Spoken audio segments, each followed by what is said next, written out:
ଆୟୁର୍ବେଦ ବିଜ୍ଞାନରେ ତୁଳସୀ ପତ୍ରକୁ ମହୌଷଧି ଓ ଚେରମୂଳିର ରାଣୀ ମଧ୍ୟ କୁହାଯାଏ। ଓଡ଼ିଶାର ପୁରପଲ୍ଲୀରେ ସମସ୍ତଙ୍କ ଘର ଆଗରେ ତୁଳସୀ ଚଉରାଟିଏ ରହିଥାଏ। ଏହା ଶୁଭକାରକ ବୋଲି ଲୋକେ ମାନିଥାନ୍ତି। ପ୍ରତିଦିନ ସଞ୍ଜବେଳେ କୁଳବଧୂମାନେ ତୁଳସୀ ଚଉରା ମୂଳେ ସନ୍ଧ୍ୟାବତୀ ଦେଇଥାନ୍ତି।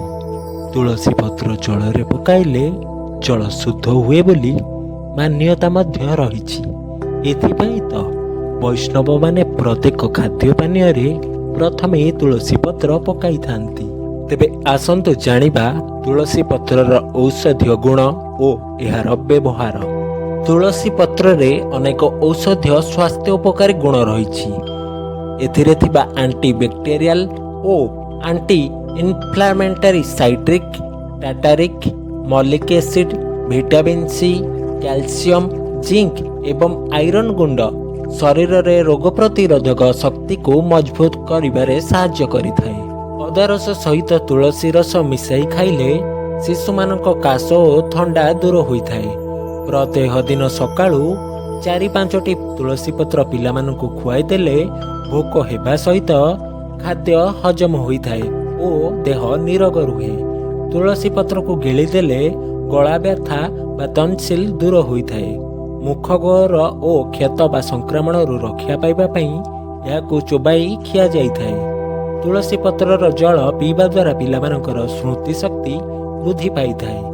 ତୁଳସୀ ପତ୍ରକୁ ଖରାରେ ଶୁଖାଇ ତାହାର ଚୂର୍ଣ୍ଣରେ ଦାନ୍ତ ଘଷିଲେ ମାଢ଼ି ଶକ୍ତ ରହିଥାଏ। ତୁଳସୀ ପତ୍ର ଗୁଣ୍ଡକୁ ଚନ୍ଦନରେ ଫେଣ୍ଟି କପାଳରେ ଲଗାଇଲେ ଗ୍ରୀଷ୍ମତାପ ଓ ମୁଣ୍ଡବିନ୍ଧାରୁ ରକ୍ଷା ମିଳିଥାଏ। ତୁଳସୀ ପତ୍ରକୁ ପାଣିରେ ଭିଜାଇ ଏହାର ପାଣି ପିଇବା ଦ୍ୱାରା କୋଷ୍ଠକାଠିନ୍ୟ, ଏସିଡିଟି, ଛାତି ଓ ଗଳାରେ ହେଉଥିବା ଜଳାପୋଡ଼ା ସମସ୍ୟା ଦୂର ହୋଇଥାଏ।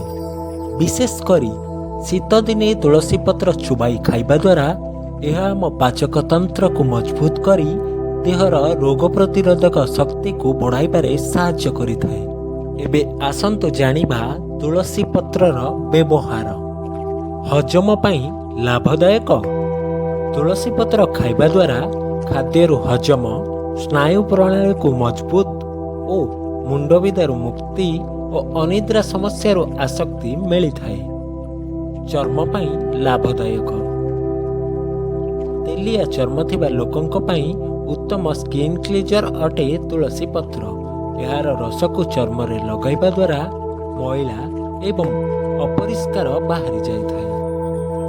ଡାଇବେଟିସ୍ ପାଇଁ ତୁଳସୀ ପତ୍ର ଖାଇବା ଦ୍ୱାରା ରକ୍ତରେ ଚିନିର କ୍ଷରଣ କମିଯାଏ, ଯାହା ମଧୁମେହ ରୋଗୀଙ୍କ ପାଇଁ ଉପକାରୀ ଅଟେ। ଡାଇବେଟିସ୍ ରୋଗୀମାନେ ରାତିରେ 6ଟି ତୁଳସୀ ପତ୍ରକୁ ପାଣିରେ ବତୁରାଇ ରଖନ୍ତୁ। ସକାଳେ ସେହି ପତ୍ରକୁ ଖାଲି ପେଟରେ ପ୍ରଥମେ ଚୋବାଇ ଖାଆନ୍ତୁ। ପ୍ରାୟ ଅଧଘଣ୍ଟା ପରେ ସେହି ବତୁରା ଯାଇଥିବା ପାଣିକୁ ପିଇଲେ ଏଥିରେ ଥିବା ତୈଳ ଅଂଶ, ଯାହା ଡାଇବେଟିସ୍ ରୋଗୀଙ୍କ ପାଇଁ କୋଲେଷ୍ଟ୍ରଲ୍ ସ୍ତରକୁ ହ୍ରାସ କରିବାରେ ସାହାଯ୍ୟ କରିଥାଏ।